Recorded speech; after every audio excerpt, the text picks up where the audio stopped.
गोपी बहू और कोकिला की कहानी। अहमदाबाद के मोदी भवन में सुबह की घंटियां गूंज रही थीं। तुलसी के पौधे के सामने गोपी बहू हाथ जोड़कर प्रार्थना कर रही थी। हे कान्हा जी, मेरे ससुराल में सब खुश रहें, कोई दुख न पाए। पीछे से कोकिला मोदी सास अपनी सख्त आवाज में बोली, गोपी वो, पूजा तो रोज करती हो, लेकिन घर के कामों में थोड़ी और समझदारी दिखाओ। सिर्फ मासूमियत से घर नहीं चलता। गोपी मासूम सी मुस्कान के साथ बोली, जी, कोकिला माँ, मैं कोशिश करूंगी। मोदी भवन बहुत बड़ा था, लेकिन उतना ही बड़ा परिवार भी। अहम, गोपी का पति, बिजनेस में बिजी रहता, तो मीरा बेटी और विद्या दूसरी बेटी की परवरिश ज्यादातर गोपी और कोकिला के हाथ में ही थी।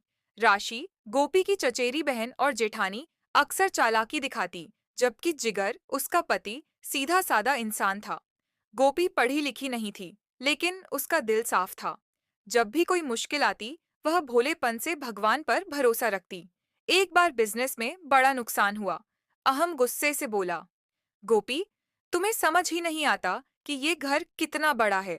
तुम बस पूजा पाठ में लगी रहती हो। गोपी की आंखों में आंसू आ गए, लेकिन उसने कुछ नहीं कहा।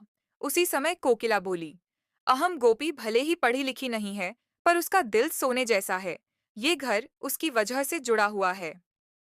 एक दिन अचानक गोपी पर झूठा इल्जाम लगाया गया कि उसने घर के पैसे गायब किए हैं। राशि ने चालाकी से गोपी पर शक जताया। पूरे घर में हंगामा मच गया। गोपी ने रोते हुए कहा, मैंने कुछ नहीं किया, कोकिला माँ। कोकिला ने पहले गुस्से में गोपी को डांटा, लेकिन फिर उसकी आंखों में सच देख लिया। उन्होंने सबके सामने कहा, गोपी झूठ नहीं बोल सकती, असली गुनहगार कोई और है। आखिरकार सच सामने आया और राशि की चाल सबको मालूम हो गई। धीरे धीरे गोपी ने घर के कामों में समझदारी दिखाई। अहम को भी एहसास हुआ कि उसकी पत्नी भोली जरूर है, पर मजबूत भी है। कोकिला और गोपी का रिश्ता माँ बेटी जैसा गहरा हो गया। कोकिला अक्सर कहती, गोपी वो, तू मेरी सबसे बड़ी ताकत है, तेरे बिना ये घर अधूरा है। गोपी हंसकर जवाब देती, और आप मेरी माँ जैसी हैं, आपके बिना मैं कुछ भी नहीं। सुखद अंत सालों की मेहनत और सच्चाई से गोपी बहू ने घर को संभाला। अहम का बिजनेस फिर से चमक उठा। मीरा और विद्या बड़ी हो गईं और पढ़ाई में अच्छा किया। राशि भी धीरे धीरे बदल गई और गोपी से माफी मांगी।